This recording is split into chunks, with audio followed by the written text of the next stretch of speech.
सोचिए, एक ऐसी पहेली है जो सदियों से सुलझी नहीं, और उसकी चाबी वो छिपी है एक प्राचीन ग्रंथ में जिसका नाम है आत्मदर्शन रहस्य।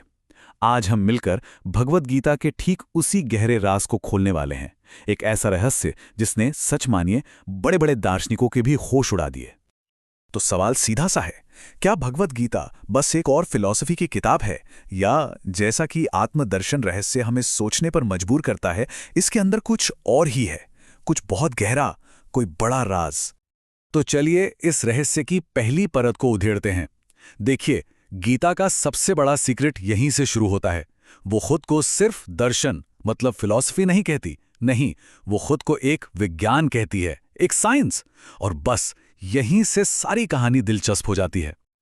अब इस विज्ञान को समझना है तो हमें इंडियन फिलॉसफी की सबसे बड़ी पहेली से होकर गुजरना पड़ेगा। वो एक सवाल जो हजारों सालों से पूछा जा रहा है कि भाई, ये जो दुनिया है, ये जो सब कुछ हमें दिख रहा है, इसका असली सच क्या है? What is the ultimate nature of reality? और जैसे ही ये सवाल सामने आता है ना, बस समझ लीजिए विचारों का एक महायुद्ध छिड़ जाता है। अलग अलग फिलॉसफी, अलग अलग जवाब, और सबसे मजेदार बात क्या है कि ये जवाब एक दूसरे से बिल्कुल उल्टे हैं, एकदम ऑपोजिट। इस युद्ध में दो मेन खिलाड़ी हैं।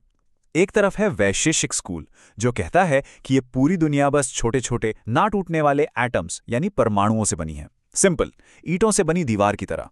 दूसरी तरफ है सांख्य स्कूल, जो कहता है नहीं रुको, ये दुनिया चेतना यानी कॉन्शियसनेस और पदार्थ यानी मैटर के एक कॉस्मिक डांस से बनी है। तो एक तरफ एटम, दूसरी तरफ चेतना, दो बिल्कुल अलग अलग कहानियां। तो अब असली पंगा यहीं पर है। ये दोनों बातें एक साथ सच कैसे हो सकती हैं? मतलब सच क्या है, एटम्स या फिर चेतना और पदार्थ का खेल? यही वो बड़ी पहेली है जिसे सुलझाने का दावा गीता करती है। और गीता इस ताले को खोलने के लिए कोई एक चाबी नहीं देती, वो देती है 3 चाबियां। जी हाँ, 3 परम सत्य। और ये वो चाबियां हैं जो इस फिलॉसफिकल पहेली को हमेशा हमेशा के लिए सुलझा देती हैं। तो पहली चाबी है क्षर, सीधा सा मतलब जो खत्म हो जाए, द पेरिशेबल। ये वो दुनिया है जिसे हम अपनी इंद्रियों से महसूस करते हैं। सुबह का उगता सूरज, खिलता हुआ फूल, यहां तक कि हमारा अपना शरीर, हर वो चीज जो बनती है, बदलती है और फिर एक दिन खत्म हो जाती है, वो सब क्षर है। अब आती है दूसरी चाबी, अक्षर, मतलब जो कभी खत्म ना हो, द इम्पेरिशेबल। सोचिए, अगर क्षर समुंदर की लहरें हैं, तो अक्षर वो गहरा, शांत समुंदर है जहां से ये लहरें उठती हैं। ये वो अनचेंजिंग प्रिंसिपल है, वो अनदेखा नियम है जो इस बदलती दुनिया के पीछे टिका हुआ है। और फिर आती है तीसरी और सबसे अहम चाबी, पुरुषोत्तम, द सुप्रीम सेल्फ। ये वो अल्टीमेट रियलिटी है जो क्षर और अक्षर दोनों से भी परे हैं, दोनों से ऊपर है। अगर क्षर लहरें हैं और अक्षर समंदर, तो पुरुषोत्तम वो पूरा आकाश है जिसके नीचे ये लहरें और समंदर दोनों मौजूद हैं। यही है जो इन दोनों को थामे हुए है, चला रहा है। तो ठीक है, अब हमारे पास ये 3 जादुई चाबियां हैं, क्षर, अक्षर और पुरुषोत्तम। चलिए अब दरवाजा खोलते हैं और देखते हैं कि ये सदियों पुरानी पहेली आखिर सुलझती कैसे है। और यहां सब कुछ एकदम क्रिस्टल क्लियर हो जाता है। पता है क्या, वैशेषिक, सांख्य और शारीरिक ये दर्शन आपस में लड़ ही नहीं रहे थे। वो तो बस एक ही सच्चाई के अलग अलग लेवल्स को एक्सप्लेन कर रहे थे। इसे ऐसे समझते हैं, वैशेषिक बात कर रहा था हमारी फिजिकल बॉडी की, स्थूल शरीर की। सांख्य बात कर रहा था हमारे मन और एनर्जी की, यानी सूक्ष्म शरीर की। और शारीरिक, वो तो बात कर रहा था सबसे गहरे लेवल की, हमारी आत्मा के ब्लूप्रिंट की, जिसे कारण शरीर कहते हैं। ये सब अलग नहीं थे, ये एक ही सिस्टम के हिस्से थे। तो देखिए, यही है गीता का मास्टर स्ट्रोक। वो ये नहीं कहती कि एक सही है और दूसरा गलत।